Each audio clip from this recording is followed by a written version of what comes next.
Good morning, viewers. I hope you are all doing well. Welcome to T1 Academy current affairs classes. ఈరోజు current affairs క్లాసెస్లో భాగంగా మనం నిన్న జరిగిన ముఖ్యమైన అంశాల గురించి మాట్లాడుకుందాం. అవి ఏంటంటే, నిన్న ఎలక్షన్స్ రిజల్ట్స్ వచ్చాయండి. 5 స్టేట్స్ ఎలక్షన్ రిజల్ట్స్ నిన్న వచ్చాయి. దానికి సంబంధించిన ముఖ్యమైన విశేషాలు, ఎవరు గెలిచారు లాంటి విశేషాలు ఇప్పుడు తెలుసుకుందాం. అలాగే ఎక్సైజ్ ధర్మా గార్డియన్, ఒక ధర్మా గార్డియన్ అనే పేరు మీద ఒక జాయింట్ మిలిటరీ ఎక్సైజ్ జరిగిందండి.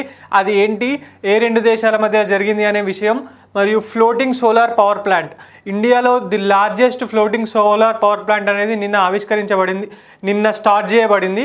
అది ఎక్కడ స్టార్ట్ చేయబడింది అనే విషయం, దాని తర్వాత WHOకి సంబంధించిన ఒక ఇష్యూ ఉందండి న్యూస్లో. అలాగే UPI, యూనిఫైడ్ పేమెంట్ ఇంటర్ఫేస్ సంబంధించి ఒక మొబైల్ పేమెంట్స్కి సంబంధించిన ఇష్యూ కూడా న్యూస్లో ఉంది. దాని తర్వాత ఇవన్నిటికీ సంబంధించిన MCQs గురించి మనం తెలుసుకుందాం. Coming on to the first topic, election results. BJP retains power in UP, Uttarakhand, Goa and Manipur, and Aam Aadmi Party sweeps Punjab assembly polls. నిన్న 5 రాష్ట్రాల అసెంబ్లీ పోల్స్ యొక్క రిజల్ట్స్ వచ్చాయండి. అందులో 4 రాష్ట్రాల్లో BJP విజయ దుందుబి మోగించింది. ఒక పంజాబ్లో మాత్రం ఆమ్ ఆద్మీ పార్టీ స్వీప్ చేసిందండి. ఇంకా అన్ని రాష్ట్రాల్లో కాంగ్రెస్ పార్టీ ఓడిపోవడం జరిగింది.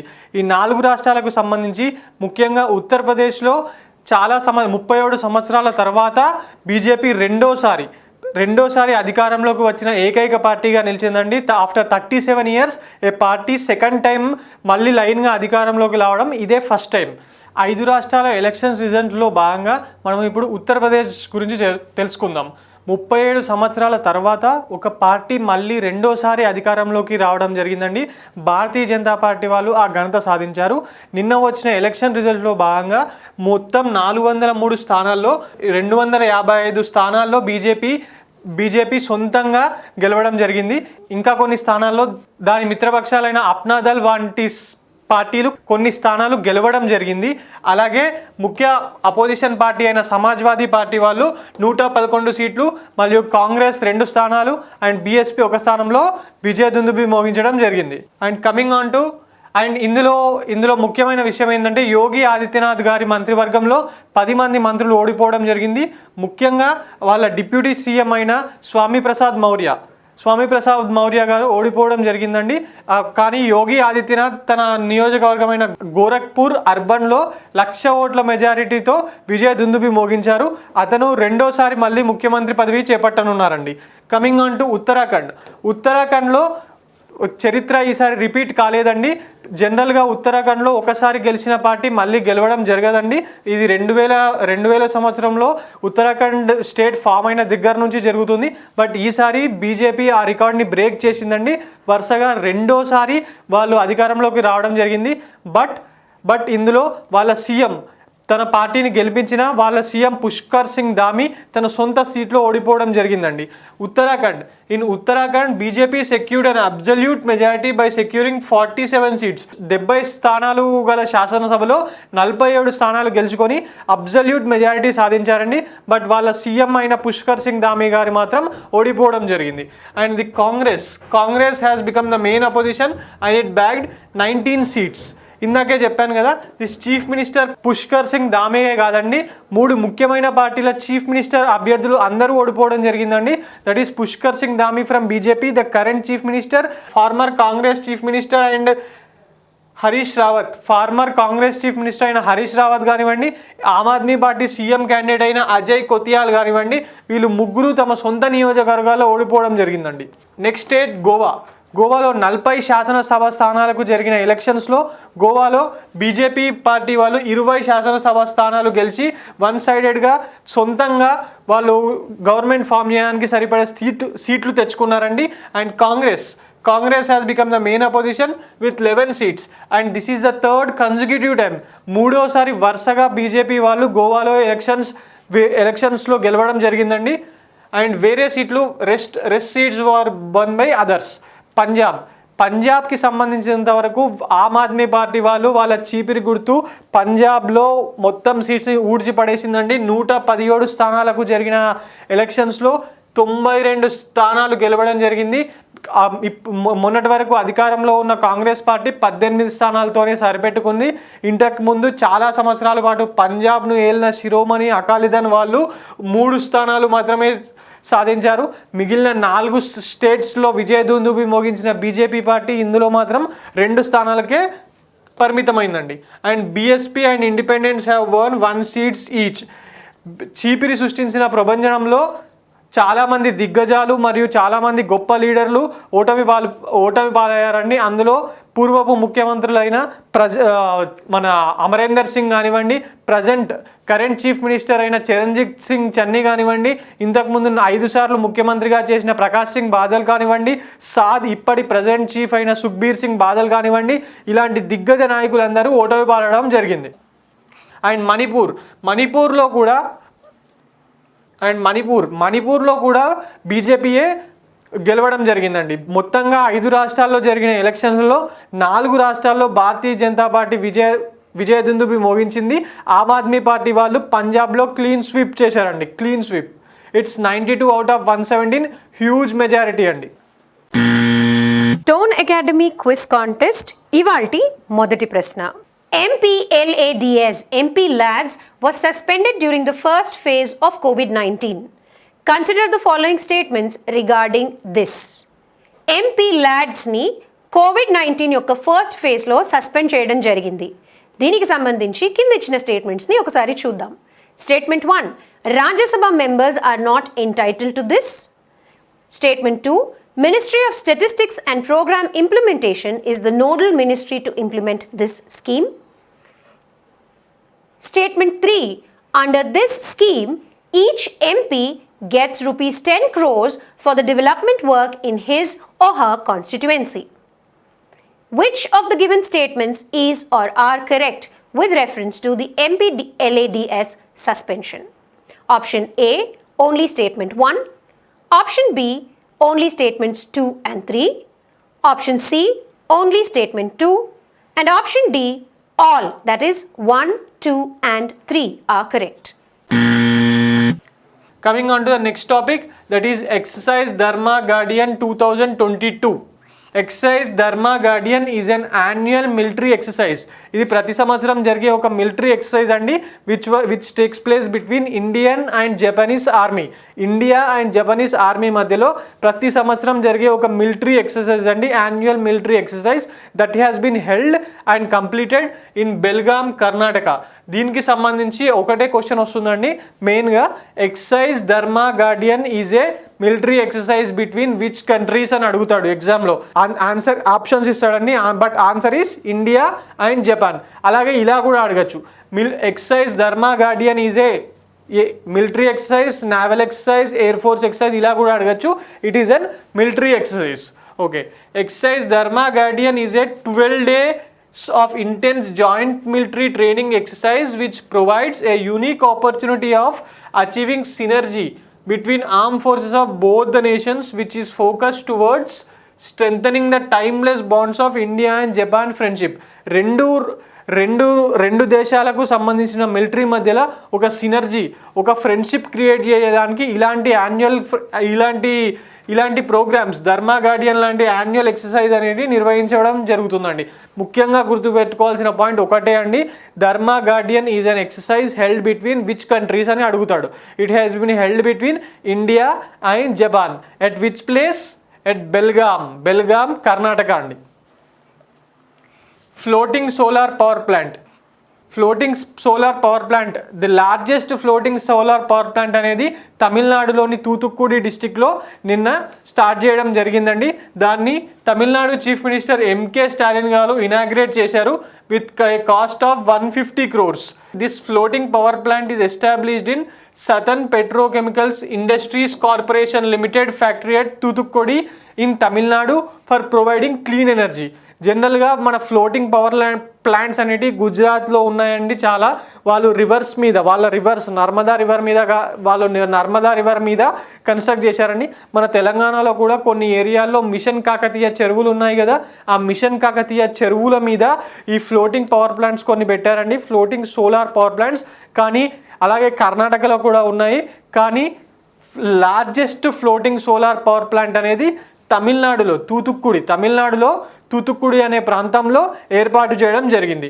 It aims to provide environmentally sustainable power generation and to reduce carbon foot print.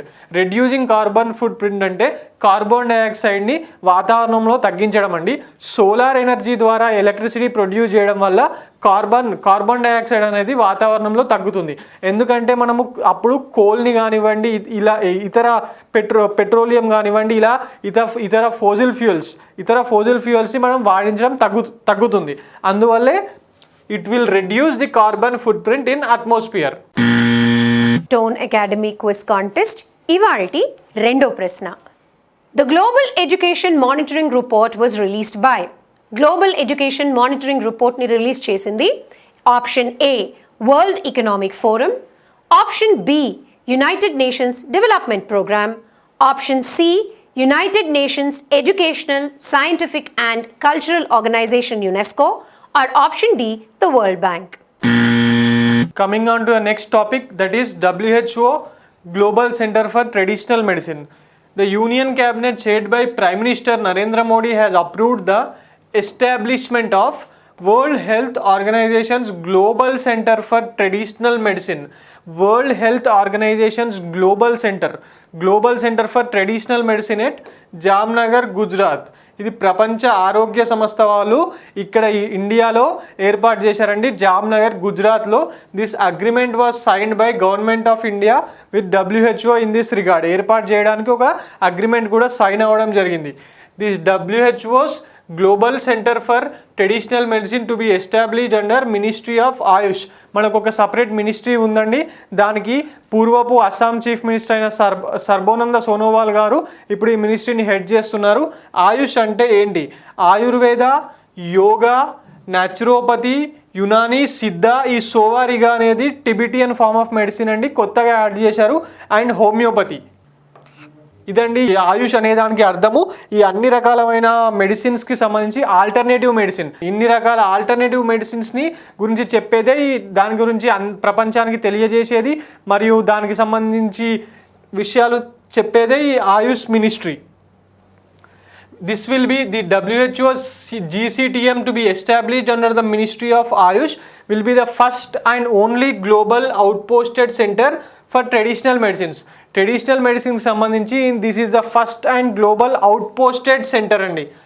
This is the first and only global, only world మొత్తంలో ఇక్కడ మాత్రమే ట్రెడిషనల్ మెడిసిన్కి సంబంధించి WHO వాళ్ళ సెంటర్ ఏర్పాటు చేయడం జరుగుతుంది. That is in Jamnagar, Gujarat. దీనికి సంబంధించి క్వశ్చన్ ఒకటే వస్తుందండి, ఏంటంటే World Health Organization's Global centre for traditional Medicine దీన్ని ఎక్కడ ఏర్పాటు చేశారు అని. That is Jamnagar, Gujarat. ఒకవేళ ఇంకో క్వశ్చన్ అడగాలి అనుకుంటే దీన్ని ఏ మినిస్ట్రీ కింద ఏర్పాటు చేయడం జరిగింది అని చెప్పి అడుగుతారండి. అండర్ ద మినిస్ట్రీ ఆఫ్ ఆయుష్. మనం WHO గురించి కూడా తెలుసుకోవాలండి, ఎందుకంటే WHO ఈ మధ్య న్యూస్లో ఉంది. COVID-19కి సంబంధించిన విషయాల్లో WHO వాళ్ళు చాలా న్యూస్లో ఉన్నారు. అందుకే WHO ఎప్పుడు ఎస్టాబ్లిష్ అయింది? That is 1948. అలాగే WHO డైరెక్టర్ జనరల్ అయిన టెడ్రోస్ అడ్హనమ్ గెబ్రియస్ కూడా న్యూస్లో ఉన్నారండి. COVID-19కి సంబంధించి మన చైనా వాళ్లకు కొంచెము పార్షాలిటీ చూపించారు అని చెప్పి ఈయన కూడా న్యూస్లో ఉన్నారు. So you have to remember this name. WHO director general is Tedros Adhanom Ghebreyesus. WHO head quarter ఎక్కడ ఉంది? Geneva, Switzerland. ఈ మూడు విషయాలు గుర్తుపెట్టుకోవాలండి. WHO has been established in 1948. Its director general is Tedros Adhanom Ghebreyesus and its headquarter is at Geneva, Switzerland. ఈ మూడు విషయాలు చాలా జాగ్రత్తగా గుర్తుపెట్టుకోండి. దాని గురించి క్వశ్చన్ అడిగే ఛాన్సెస్ ఉన్నాయండి, ఎందుకంటే ఇట్ ఈస్ పర్టికులర్లీ COVID-19 రీజన్తోని పర్టికులర్లీ న్యూస్లో ఉందండి ఆ టాపిక్. ముఖ్యంగా దాని డైరెక్టర్ జనరల్ చాలా రోజుల పాటు న్యూస్లో ఉండేవారు. టోన్ అకాడమీ క్విజ్ కాంటెస్ట్ ఇవాల్టి మూడో ప్రశ్న. The South Atlantic anomaly is a term related to. South Atlantic anomaly అనేది ఈ కింది వాటిల్లో దేనికి సంబంధించింది?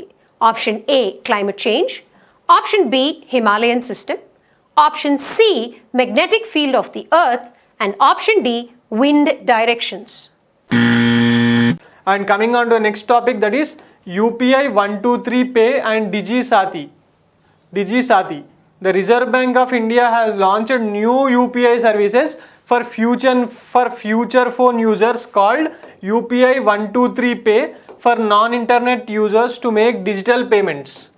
అంటే ఏంటంటే మనం ఇప్పుడు యూపీఐ ద్వారా మన స్మార్ట్ ఫోన్స్లో గూగుల్ పే, ఫోన్పే ఇలా యూజ్ చేసి మనము ఒకళ్ళ నుంచి ఒక పర్సన్ నుంచి ఇంకో పర్సన్ కానివ్వండి, ఒక పర్సన్ నుంచి ఇంకో మర్చెంట్ కానివ్వండి ఈజీగా మనీ ట్రాన్స్ఫర్ చేస్తున్నాం.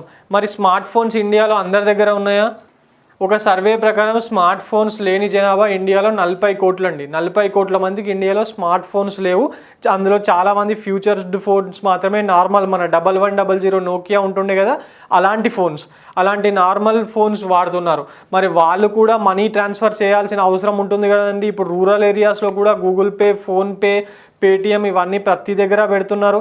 సో వాళ్ళకు కూడా దీని ఉపయోగం ఉండాలని చెప్పి ఆర్బీఐ వాళ్ళు ఒక కొత్త యూపీఐ సర్వీస్ లాంచ్ చేశారండి for future phones. That is UPI 123 pay. దాని పేరు యూపీఐ 123 పే. దీంతో స్మార్ట్ ఫోన్ లేకున్నా, అసలు ఇంటర్నెట్ ఫెసిలిటీ లేకున్నా కూడా పేమెంట్ చేయొచ్చు అండి. మనకు బ్యాంక్ అకౌంట్ ఉంటే సరిపోతుంది. And also launched a 24/11 help line for digital payments called DigiSaathi అనేది ఒక 24/7 హెల్ప్ లైన్ అండి ఫర్ డిజిటల్ పేమెంట్స్ అంటే ఏదైనా కానివ్వండి, మన స్మార్ట్ ఫోన్స్ కానివ్వండి, లేకపోతే ఫ్యూచర్ ఫోన్స్ కానివ్వండి, ఏ రకమైన డిజిటల్ పేమెంట్స్కైనా ఈ డిజిసాతి అనేది ఒక హెల్ప్ లైన్ అండి. 24/7 హెల్ప్ లైన్. వీళ్ళు మనకు హెల్ప్ చేస్తూ ఉంటారు అవసరమైన సందర్భంలో. And DigiSaathi has been also set up by NPCI, national payments corporation of India. DigiSaathi has also been set up by national payments corporation of India. National payments corporation of India వాళ్ళే ఈ IMPS కానివ్వండి, NEFT కానివ్వండి, యూపీఐ కానివ్వండి, ఇలా అన్నీ కూడా వాళ్ళే చేస్తారండి. ఇప్పుడు వాళ్ళే డిజిసాతిని కూడా వాళ్ళే స్టార్ట్ చేయడం జరిగింది. National payments corporation of India which is under reserve bank and government of India. It will work on simple phones that do not have an internet connection. which ఏది వర్క్ చేస్తుంది అలాగా అంటే మన యూపీఐ 123 పే ఇంటర్నెట్ కనెక్షన్ లేకపోయినా, అది smart phone కాకపోయినా మనము UPI 123 pay use చేసి మనీ ట్రాన్స్ఫర్ చేయొచ్చండి. As of now the UPI features are mostly available. ఇది స్టార్ట్ కానంత వరకు ఈ యూపీఐ పేమెంట్స్ అనేది మనం స్మార్ట్ ఫోన్స్ ఉన్న వాళ్ళు మాత్రమే చేయగలుగుతున్నారు. ఇప్పుడు ఇది స్టార్ట్ అయిన తర్వాత నుంచి ఫ్యూచర్ ఫోన్స్ ఉన్న వాళ్ళు కూడా దీని నుంచి వాడుకోవచ్చు అని చెప్పి తెలియజేస్తున్నారండి. This new services for future phones will enable individuals to make direct payments to others without smart phones and internet. ఇందాకే చెప్పానండి దీనికి సంబంధించి. Coming on to next topic, that is MCQs. Who are the targeted beneficiaries of UPI 123 pay facility recently launched by RBI? దీని గురించి question అండి. Options are A visually challenged persons, B featured phone users, C children, D senior citizens. ఇందాకే చెప్పాను కదా, ఈ UPI 123 pay అనేది internet లేకున్నా, smart phone లేకున్న వాళ్లకు ఉపయోగపడడానికి ఆవిష్కరించారని చెప్పి. So the answer is featured phone users. అలాగే దీన్ని లాంచ్ చేసింది ఎవరు అని కూడా అడుగుతారండి అప్పుడప్పుడు. మరి ఆన్సర్ ఏంటి? ఆర్బీఐ అండి, రిజర్వ్ బ్యాంక్ ఆఫ్ ఇండియా వాళ్ళు లాంచ్ చేశారు. ఇలా కూడా క్వశ్చన్ అడిగే ఛాన్సెస్ ఉంటుంది. సో దాన్ని కూడా గుర్తుపెట్టుకోండి. Coming on to next topic, India signed MOU with which countries to implement the BBIN motor vehicles agreement. BBIN motor vehicles agreement అంటే Bangladesh, Bhutan, India, Nepal motor vehicles agreement అండి. And India has recently sign this MOU with which of the following countries అని చెప్పి అడిగాడు. Options are A Bhutan Nepal, C Bangladesh Nepal, C Bhutan Cambodia Nepal, D Bangladesh Myanmar Nepal. So మరి answer ఏంటి? ఇందాకే చెప్పాను, BBIN అంటే బంగ్లాదేశ్, భూటాన్, ఇండియా, నేపాల్ అని. ఇందులో క్వశ్చన్ ఏంటి? India signed with. So India దేని నుంచి సైన్ చేసిందంటే భూటాన్ నేపాలా, బంగ్లాదేశ్ నేపాలా, కంబోడియా. ఈ కంబోడియా అనేది BBINలో లేదండి. So this cannot be the answer. ఈ మయన్మార్ కూడా BBIN అనే దాంట్లో లేదు. So this cannot be an answer. ఇప్పుడు భూటాన్ నేపాల్, బంగ్లాదేశ్ నేపాల్, ఈ రెండింటి మధ్యలో ఏదో ఒక ఆన్సర్ ఉండాలండి. భూటాన్ వాళ్ళు ఇంకా ఈ అగ్రిమెంట్ని రాటిఫై చేయలేరండి. వాళ్ళ పార్లమెంట్లో ఇంకా దీనికి సంబంధించి డిస్కషన్స్ నడుస్తున్నాయి. So Bhutan is not the answer. Final answer is Bangladesh and Nepal. India has signed a MOU. ఈ MOU ఎందుకు పనికి వస్తుందంటే ట్రేడ్ని ఇంక్రీజ్ చేయడానికి ఆ ఏరియాస్లో, plus connectivity regional trade and connectivity increase కావడానికి ఈ అగ్రిమెంట్ అనేది ఆ ఏరియాస్లో పనికొస్తుందండి. Coming to the next question, that is what is Param Ganga which was seen in the news recently. Param Ganga అంటే ఏంటి? Options are A COVID vaccine, B Ganga rejuvenation scheme, C super computer, D crypto currency. COVID vaccine అంటున్నారండి. COVID vaccine ఇది? COVID vaccine అంటే Covishield ఉంది, అలాంటిదా ఇది? కాదు కదా. పరం Ganga Ganga rejuvenation scheme 2 days కిందట క్లాస్లో చెప్పానండి. గంగా రెజ్యునేషన్ స్కీమ్ అంటే నమామి గంగా యోజన అని. Namami Ganga Yojana is for Ganga rejuvenation and Ganga cleaning. Param Ganga కాదండి. అలాగే సూపర్ కంప్యూటర్, క్రిప్టో కరెన్సీ. ఆ క్రిప్టో కరెన్సీ అంటే బిట్ కాయిన్ ఉంది కదా, బిట్ కాయిన్ లాంటి క్రిప్టో కరెన్సీ ఇది కాదు కదండి. It is a supercomputer. Supercomputer నిన్ననే ఐఐటి రూర్కీ వాళ్ళు దీన్ని లాంచ్ చేశారండి. This is in news yesterday. So please remember this, supercomputers are in news recently. దీనికి సంబంధించిన క్వశ్చన్ వచ్చే ఛాన్సెస్ ఉన్నాయండి ఎగ్జామ్లో. Coming on to the next question, India's largest floating solar power plant is constructed at. ఇందాకే దీని గురించి చదువుకున్నాం. ఫ్లోటింగ్ సోలార్ పవర్ ప్లాంట్స్ ముఖ్యంగా గుజరాత్లో ఉన్నాయని, అలాగే తెలంగాణలో కూడా మన మిషన్ కాకతీయకు సంబంధించిన చెరువుల మీద కొన్ని ప్రాంతాల్లో పెట్టారని చదువుకున్నాం. మరి దేశంలో అన్నిటికన్నా పెద్దదైనది ఫ్లోటింగ్ సోలార్ పవర్ ప్లాంట్ ఎక్కడ ఉంది అనేది క్వశ్చన్ అండి. Options are A Tamil Nadu, B AP, C Telangana, D Maharashtra. ఒక 2 seconds ఆలోచించండి, నేను ఆన్సర్ చెప్తాను. Answer is A Tamil Nadu. తమిళనాడులోని తూతుక్కుడి అనే ప్రాంతంలో ఒక లార్జెస్ట్ ఫ్లోటింగ్ పవర్ ప్లాంట్ని నిన్ననే తమిళనాడు సీఎం అయినటువంటి ఎంకే స్టాలిన్ గారు ప్రారంభించడం జరిగిందండి. అదండి ఇవాల్టి డైలీ కరెంట్ అఫైర్స్ డిస్కషన్. ఈ వీడియోలో అడిగిన ప్రశ్నలకు సరైన జవాబులు ఈ వీడియోలోని కామెంట్ సెక్షన్లో మీరు మాకు పంపించవచ్చు. Thank you for watching the videos. Don't forget to like, share and comment on our videos, and do subscribe and click on the bell icon for more such content and contests.